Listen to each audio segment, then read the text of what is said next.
होते आहे एनसीपी शरद पवार ही तुमच्या बरोबर आहे. शशिकांत शिंदे राष्ट्रवादी काँग्रेसचे प्रदेशाध्यक्ष येत आहेत. आज शिवसेना भवनामध्ये 12:30 ते 1 ही वेळ ठरलेली आहे. साधारण तर संयुक्त वचननामा 3 पक्षांचा त्याचं प्रकाशन होईल आणि राज ठाकरे प्रदीर्घ काळानंतर शिवसेना भवनात येत आहेत. शशिकांत शिंदे येत आहेत.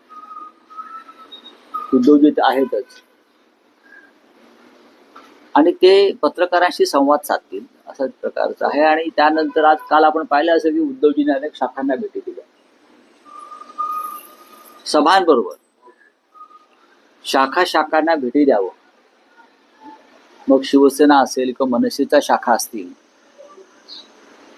त्यांना भेटी देऊन कार्यकर्त्यांमध्ये उत्साह निर्माण करावा.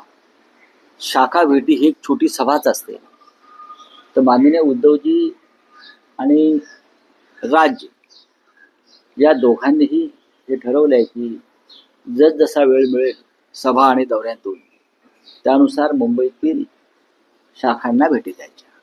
राऊतसाहेब, एक माहिती समोर येते आहे की 12 जानेवारीला महायुतीची सभा शिवाजी पार्क मध्ये होते आहे. ठाकरे बंधूंच्या सभेचं काही नियोजन आहे का? कारण आम्ही खरं म्हणजे 11 तारीख मागितली होती रविवारी, पण जसं बिनविरोधचा घोटाळा आहे ज्याच्या आधी ससा तो पारधी सत्ता आहे, त्याच्यामुळे आता तारखांचे काय घोळ पालिका प्रशासन नगरविकास प्रशासन त्यांच्या हातामध्ये आहे. पण आमच्या लोकांनी मग मनसेतर्फे असेल किंवा शिवसेनेतर्फे असेल 11 आणि 12 या दोन्ही दिवशी आम्ही मागणी केलेली आहे शिवतीर्थ. पण आम्हाला खात्री आहे 11 किंवा 12 शक्यतो 12 या दिवशी आम्हाला सभेची परवानगी मिळू शकते. सर, जी 12 जानेवारी ही तारीख महायुतीच्या सभेसाठी हे त्यांचे प्रयत्न सुरू आहेत की आमची मुंबईमध्ये शिवतीर्थावर सभा होऊ नये. हा एक रडीचा डाव त्यांचा टाकण्याचा प्रयत्न सुरू आहे. त्यासाठी त्यांनी जी मागणी करतो आपण की आम्हाला हे मैदान मिळावं, त्या तारखांचे सुद्धा घोळ केलेले. त्यांच्या हातात सरकार आहे ना.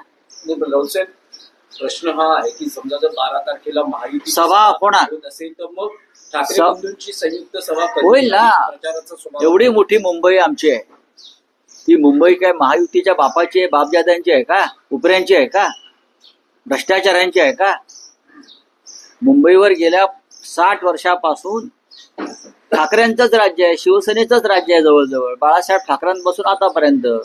एवढी मोठी मुंबई आहे.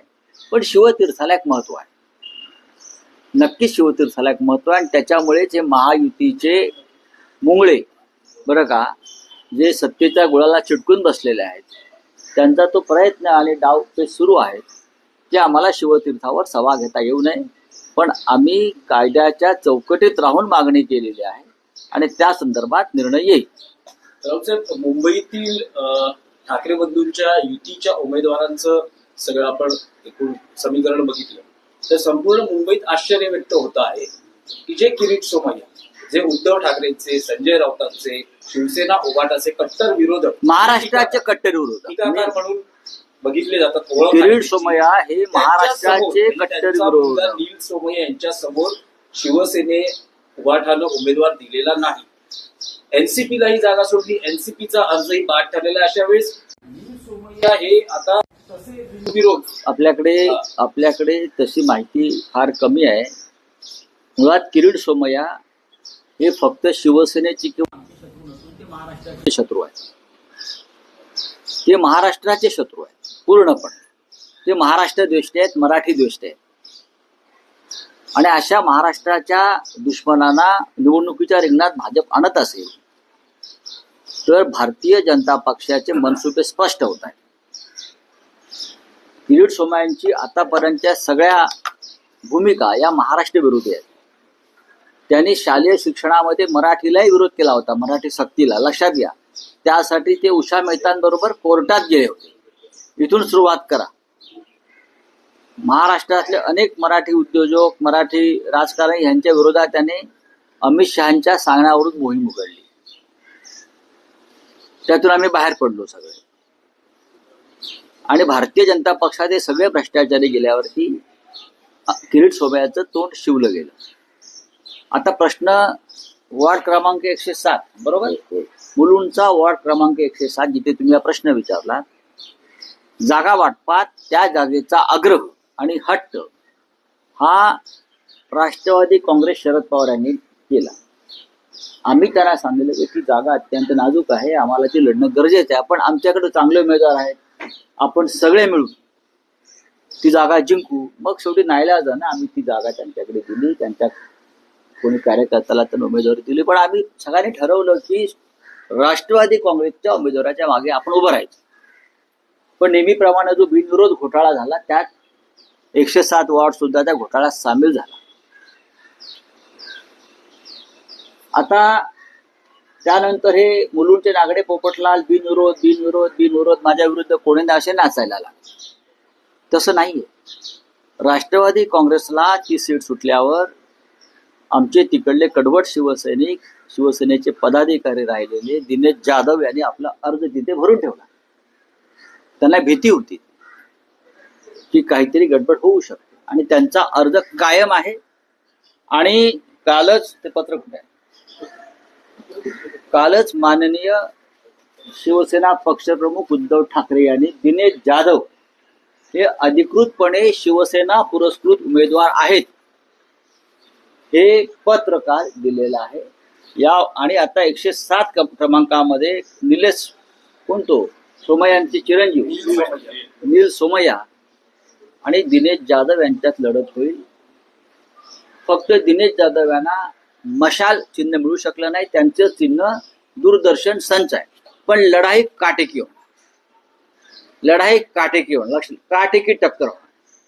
ते बिनविरोध येऊ शकत नाही, त्यांना संघर्ष करावा लागेल आमच्याशी. आणि आम्हाला खात्री आहे की सगळे महाराष्ट्र हा आपलं राज्य मुंबई माझी म्हणणारे सर्व भाषिक या महाराष्ट्र देशाविरुद्ध एक होतील आणि दिनेश जाधव यांचा विजय होईल याच्याविषयी आमच्या मनात शंका आहे. अजित पवारांना घेऊन पश्चाताप होत असल्याचं रवींद्र चव्हाण म्हणतायत. अजित पवारांना घेण्यापूर्वी आम्ही देवेंद्र फडणवीसांना विचार करा म्हणून सांगितलं होतं, असं देखील कालच्या नाही. एकनाथ शिंदेना घेतल्यामुळे पण भाजपला पश्चाताप झाला. ते दाखवत नाही, आता लवकरच बोलतील. कारण स्वतः रवींद्र चव्हाण यांनीच ते वक्तव्य नगरपालिका निवडणुकीत केलेली आहे. मग अजित पवार असतील, एकनाथ शिंदे असतील, यांना सत्तेत घेतल्यामुळे भारतीय जनता पक्षाला नक्कीच पश्चाताप झालेला आहे. पण दिल्लीतले जे 2 नेते आहेत प्रमुख, त्यांच्या हट्टाखातर ते आजही सत्तेमध्ये आहेत, अमित शहा आणि मोदी. पण हे टेम्पररी व्यवस्था, ही तात्पुरती व्यवस्था आहे. पश्चाताप दिल्लीलाही होतोय आता, पण त्यांना काही दिवस ढकलायच्या, खास करून महापालिका ढकलायची. त्यानंतर मग हा पश्चाताप उघडपणे बाहेर उद्रेक होईल आणि महाराष्ट्राच्या राजकारणामध्ये 100% उलथापालथ होईल. आता त्यांचे सगळे लाड पुरवले जात आहेत. सध्या भारतीय जनता पक्षाबरोबर सत्तेत असलेले अजित पवार हे भारतीय जनता पक्षाच्या भ्रष्टाचारावर बोलतायत आणि तरीही सत्तेत आहे. बरोबर आहे. हा एक महाराष्ट्राच्या राजकारणातला फार मोठा चमत्कार आहे. तरी ते सत्तेत आहेत आणि ते सांगतायत माझ्यावर 70,000 कोटी घोटाळ्याचा आरोप करणाऱ्यांबरोबर मी सत्तेत आहे. त्याच पद्धतीनं एकनाथ शिंदे त्यांच्यावर, त्यांच्या कुटुंबावर, त्यांच्या सहकाऱ्यांवर भ्रष्टाचाराचे प्रचंड आरोप आहेत, झालेले आहेत. त्यातल्या काही लोकांवर ईडीची कारवाई झालेली आहे, सुरू आहे. तरीही ते आरोप करणाऱ्यांबरोबर सत्तेत आहे. पण हे ओझं भविष्यात भारतीय जनता पक्ष फेकून देईल अशी माझी माहिती आहे. तुमचा वचननामा जाहीर झाल्यानंतर भाजपकडनं मुंबई महानगरपालिकेच्या कारभाराचा 30 लाख कोटींचा आरोपपत्र सादर करणार करू द्या. भारतीय जनता पक्ष म्हणजे काय इंटरनॅशनल न्यायालय आहे का? हा, त्यांच्यावरती आरोपपत्र दाखल केलं तर आरोपी क्रमांक 1 मुंबई लुटणारे आरोपी क्रमांक 1 अमित शहा, आरोपी क्रमांक 2 गौतम अडाणी, आरोपी क्रमांक 3 एकनाथ शिंदे, ह्यांच्यावरती आरोपपत्र दाखल करावे लागतील आम्हाला. मोदींपासून ही मुंबई लुटण्याचं काम कोणी केलं? भ्रष्टाचाराला थारा कोणी दिला? मुंबईतल्या नरेंद्र मोदी अमित शहाने दिला. आम्हाला काय तुम्ही सांगताय? काल महायुतीची सभा झाली, त्या सभेमध्ये एकनाथ शिंदे, देवेंद्र फडणवीस यांनी अनेक गोष्टींवर टीका केली. करू द्या हो. त्यांचं असं म्हणणं आहे की श्रेय हे ठाकरेंची शिवसेना देते.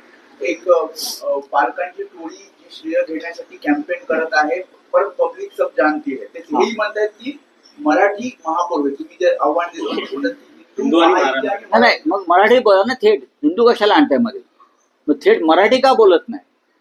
मराठी बोलताना यांची जीभ का अशी लुळी पडते? आम्ही बोलतोय मराठी महापौर होईल, मग मध्येच हिंदू कशाला आणताय? हा, मराठी बोला ना. ही मुंबई, हा महाराष्ट्र, हा मराठी माणसाचा आहे. आणि हिंदुत्व शिकवू नका. शिवाजी महाराज आणि बाळासाहेब ठाकरे हिंदू हृदय सम्राट हे या महाराष्ट्रात जन्माला आले. इथे औरंगजेब जन्माला नाही आला, तो गुजरातमध्ये जन्माला आला. तर आम्हाला फडणवीस वगैरे लोकांनी हिंदुत्व शिकवून, आणि त्यांच्याबरोबर कोण ते झंपे उभे असतात, एकनाथ शिंदे वगैरे, बरं का, ते आम्हाला हिंदुत्व शिकवणार. काय संबंध आहे त्यांचा हिंदुत्वाशी? ते बूट चाटे दिल्लीचे सगळे. महापालिका तयार करण्यात आली, 66 उमेदवार बिनविरोध निवडून आलेले आहेत. निवडणूक आयोगानं म्हटलं की अजूनपर्यंत त्यावर निर्णय दिलेला नाही. चौकशी होईल, अहवाल सादर होईल आणि त्यावर नंतर निर्णय घेईल. कायदा सांगतो, नियम सांगतो, अशा प्रकारे बिनविरोध निवडणुका आता होऊ शकत नाहीत. कारण ईव्हीएम वरती अजून एक बटन असतं, नोटा. ते दाबण्याचा अधिकार प्रत्येक मतदाराला आहे, आणि तो एक उमेदवार आहे नोटा म्हणून. ते रिंगणामध्ये आहेत ना लोक. रिंगणामध्ये नोटा नावाचा उमेदवार आहे, जो कायद्यानं त्याला तिथे उमेदवारी मिळालेली आहे. आणि त्या नोटाला बरेच अधिकार आहेत. निवडणूक रद्द सुद्धा होऊ शकते. अभिव्यक्ती स्वातंत्र्यावरती गदा येते म्हणून सर्वोच्च न्यायालयाने या संदर्भात निर्देश दिले होते. बरोबर आहे ना? तेव्हा हे काय काय सांगतायत? निवडणूक आयोगानं अहवाल कसला मागवलाय? कसले अहवाल मागवते निवडणूक आयोग? यांना सांगा, हे तुमचे आहेत ना नगरी विकास खात्याचे मंत्री, कायदा शिका. त्यांना सांगा रात्र शाळेत जा किंवा प्रौढ शाळेत जा, पण शाळेत जा. आतापर्यंत तुम्हाला जे काय थोडंफार साक्षरता आहे ती शिवसेनेमुळे आमच्या. तुम्ही शिकलाय नाही, तुम्ही कोण होता? पण कल्याण किंवा डोंबिवलीमध्ये ठाकरे बंधूंच्या उमेदवारांनी जी नाट्यमयरित्या अचानक नाट्यमयरित्या नाही माघार घेतली, त्याची पक्षांतर्गत काही चौकशी झाली आहे का? हे नेमकं कशातून घडलंय? कशात 40 आमदार कसे फुटले त्याच पद्धतीने माघार घेतली. तिकडे 50 कोटी, इथे 5 कोटी. बरं का? इथे 50 कोटी आहे, 50 खोके, इथे 5 खोके. जळगावला 50 लाख, काही ठिकाणी लाखात लहान महानगरपालिकांमध्ये, काही ठिकाणी एका खोक्यात. पण खोकी आणि पेट्या यांचा संदर्भ या माघारीशी आहे. पण तेवढं सोपं नाही निवडणुका होणार. राहुल नार्वेकरांवर अद्याप कारवाई केली निवडणूक आयोगाने. सर्व व्हिडिओ समोर आले, सर्व प्रकारची बातम्या येताना. निवडणूक आयोग गांडू आहे, कापायचा नाही शब्द. हिंमत पाहिजे. तुम्ही संविधानिक पदावर बसलेला आहात. तुमच्या कार्यालयात शेषनचा फोटो लावा, PN शेषनचा, आणि शेषनने ज्या प्रकारे काम केलं निवडणूक आयोग म्हणून त्या पद्धतीनं काम करण्याचा प्रयत्न करा. नाहीतर तुम्हाला लोक गांडू किंवा ताटाखालची मांजरच म्हणणार. जसा गब्बर सिंग म्हणाला होता ना, इज्जत मिट्टी में मिळाली, तसं निवडणूक आयोगाने त्यांची प्रतिष्ठा धुळीस मिळवली या महाराष्ट्रात आणि देशात. काय तुम्ही सांगते आम्हाला? आणि कुठला कायदा? मंत्री भरत गोगावलेचा सुपुत्र अजून फरारी कसा? 1 महिना होऊन गेला. अटेम्प्ट टू मर्डर, बाकी सगळे मिळत आहेत. मंगेश काळोखोचे आरोपी सापडले, खोपोली सगळे सापडले. पण भरत गोगावलेंचा मुलगा, ज्याने अटेम्प्ट टू मर्डरचा प्रयत्न केलाय, खुनाचा प्रयत्न, हत्येचा प्रयत्न केलेला आहे, तो गेल्या 1.5 महिन्यापासून फरारी आहे, बेपत्ता आहे. आणि महाराष्ट्राच्या पोलिसांना ते सापडत नसतील तर रायगडच्या जिल्हा प्रमुखांना जाब विचारला पाहिजे. रावसाहेब, पण महाराष्ट्रात एक भयानक घटना अशी घडलेली आहे की बिनविरोध उमेदवारी किंवा बिनविरोध निवडणुका करण्याच्या नादात मनसेच्या एका पदाधिकाऱ्याचा सोलापूरला हत्या झाली आहे. ही आज गंभीर अमित गोष्ट आहे. ठाकरे तिथे भेटायला जाणार नाही, आहेत. तर सोलापूरला- हे महाराष्ट्रातलं राजकारण कोणत्या दिशेला चाललंय? हे विचारा देवेंद्र फडणवीसना, गृहमंत्री आहेत ते. काल होते ना व्यासपीठावर सगळे, महाराष्ट्राचा चेहरा मोहरा बदलणार असं बोलले ना ते काल. महाराष्ट्राचा चेहरा मोहरा त्यांनी भ्रष्ट केला. महाराष्ट्राच्या चेहरा मोहऱ्यावर त्यांनी निरपराधांचे रक्ताचे शिंतोडे उडवले आणि म्हणतात आम्ही महाराष्ट्राचा चेहरा मोहरा बदलणार आहोत. हा, यांचे सगळे भ्रष्ट आणि खुनी मोहरे निवडणुकीत उतरलेले आहेत. ते काय म्हणतात आम्हाला सांगतात, सोलापूरची हत्या याचं उत्तर फडणवीसांना द्यावं लागेल. गुंडांना पाठीशी घालणारे सरकार आहे. यांच्या सरकारमध्ये गुंड आहेत आणि खुनी आहेत. चला हिंदी में सर, एक वेबसाईट तयार करण्यात आली आहे. बोला, आप बोलिए. सर, एक वेबसाईट तयार करण्यात आलेली आहे हायटेक आज शिवसेना, उद्धव बालासाहेब ठाकरे, महाराष्ट्र नवनिर्माण सेना और राष्ट्रवादी कांग्रेस शरद पवार साहब तीनों का एक ज्वाइंट मैनिफेस्टो वचननामा हम आज उनका प्रकाशन करेंगे, प्रदर्शन करेंगे. हमें पूरा विश्वास है ये तीन पार्टी एकत्र एक साथ आने के बाद मुंबई की महानगर पालिका हम जीत जाएंगे, चाहे कोई कुछ भी कहे. उनको हम ज्यादा महत्व नहीं देते. महाराष्ट्र के चुनाव में जो हत्याकांड सामने आते हैं, एक सोलापुर में महाराष्ट्र नवनिर्माण सेना की एक कार्यकर्ता की जिस प्रकार से निर्गुण हत्या हुई है, निर्मम हत्या हुई है, वो इसलिए कि ये सत्ताधारी लोग वहाँ का चुनाव निर्विरोध करना चाहते थे. जिस तरह से पूरे महाराष्ट्र में 60 से ज्यादा लोगों को निर्विरोध चुनकर लाया, कैसे लाया, कौन से हिसाब से लाया, उसके पीछे क्या षड्यंत्र है उनको मालूम. लेकिन हम ये निर्विरोध चुनाव होने नहीं देंगे. कानूनन अधिकार नहीं है. ईवीएम मशीन पर एक बटन है नोटा का, जब तक ये नोटा का बटन है तब तक कोई निर्विरोध चुनकर नहीं आ सकता. लोगों का वोट का अधिकार आप छीन नहीं सकते. Yes, thank you.